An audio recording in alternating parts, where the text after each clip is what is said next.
Paano kung may isang tao na buong pusong naniniwala na siya ay nasa isang banal na misyon? At ang kalaban niya, hindi lang isang tao, kundi ang ilan sa pinakamalalaking institusyon sa buong mundo. Tara, pag-usapan natin ang kwento ni Narciso Olalo. Yan mismo ang mga salita na galing kay Narciso Olalo, isang pahayag na sa simula pa lang ipinapakita na kung gaano kataas at gaano kapanganib ang pinaniniwalaan niyang laban. So, kilalanin natin ng mas malaliman si Narciso Olalo. Siya ay isang maintenance worker na sa loob ng 16 na taon na pala naniniwala na binigyan siya ng Diyos ng isang napaka-espesyal na misyon.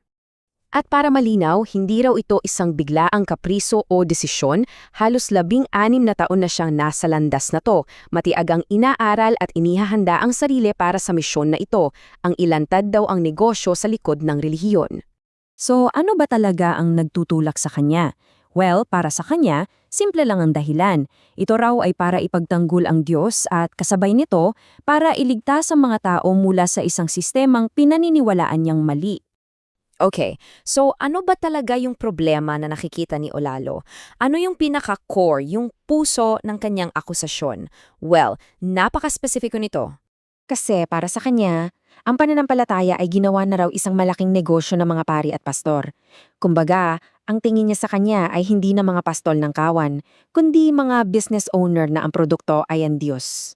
At nagbigay siya ng mga specific na halimbawa. Mula raw sa mga walang katapusang bayarin para sa misa ng patay, hanggang sa simpleng paggamit ng iisang kandila ng paulit-ulit para lang kumita. Para kay Olalo, lahat yan malinaw na ebidensya ng komersyo sa loob mismo ng simbahan. At dito niya sinasummarize lahat. Para sa kanya, ang pananampalataya naging isang industriya. Isang negosyo na hindi mo na kailangan ng pabrika kasi ang produkto mo ay ang salita at pangalan mismo ng Diyos. Okay, so siguro iniisip nyo, saan naman niya nakukuha ang lakas ng loob para sabihin lahat ng to? Ayon kay Olalo, simple lang ang sagot, direkta raw itong galing sa Diyos. Kasi, aminin natin, diba, kung ganito kabigat ang mga sinasabi mo, kailangan mo ng matinding patunay. At para kay Olalo, ang kanyang pruweba ay hindi isang bagay na nahahawakan, kundi isang supernatural na regalo. At dito na nga pumapasok yung tinatawag niyang power of mind. Ito raw ay isang banal na kakayahan para sa kanya. Ito na yung silyo, yung official seal of approval mula sa Diyos na siya ay isang tunay na sugo. Para mas madali nating maintindihan, ganito niya yan inihalin tulad. Dito sa mundo ng mga tao, mayroon tayong power of attorney, di ba? Isang legal na dokumento para kumilos on behalf of someone else. Well, para sa kanya, ang power of mind ay ganun din. Pero ito ay direktang otorisasyon mula sa Diyos.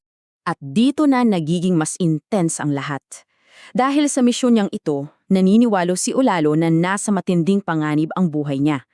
Isang takot na, ayon sa kanya, kinumpirma pa ng isang banal na panghihitayin. Isipin niyo to. Sa kanyang pangaitan, naglalakad daw siya sa tabi ng isang bangin, delikado. Tapos, may naramdaman siyang kakaiba na para bang may sumusunod sa bawat galaw niya.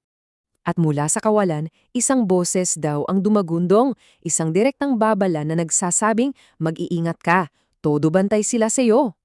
At yun na nga, biglang may sumulpot na isang malaking kambing na may matutulis na sungay at hindi ito basta-basta kambing, walang tigil daw siyang hinabol.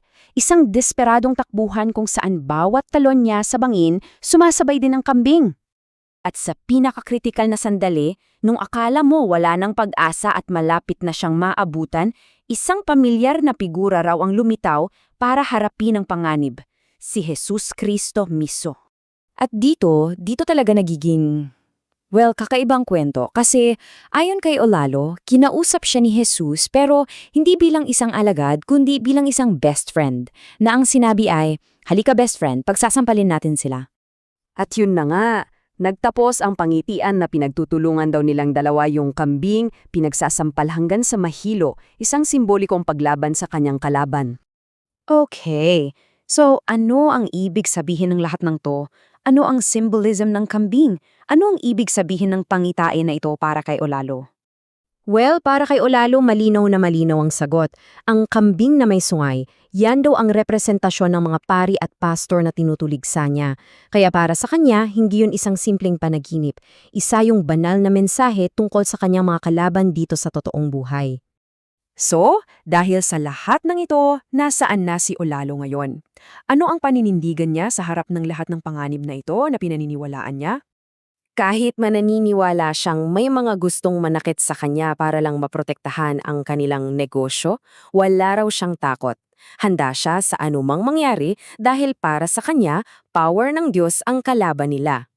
At dito tayo naiiwan sa isang malalim na tanong, ano nga ba ang ibig sabihin kapag ang isang tao ay lubos na kumbinsido na kahit buong mundo pa ang kalaban niya, ayos lang dahil ang Diyos mismo ang nasa panig niya? Isang bagay na mapag-iisipan.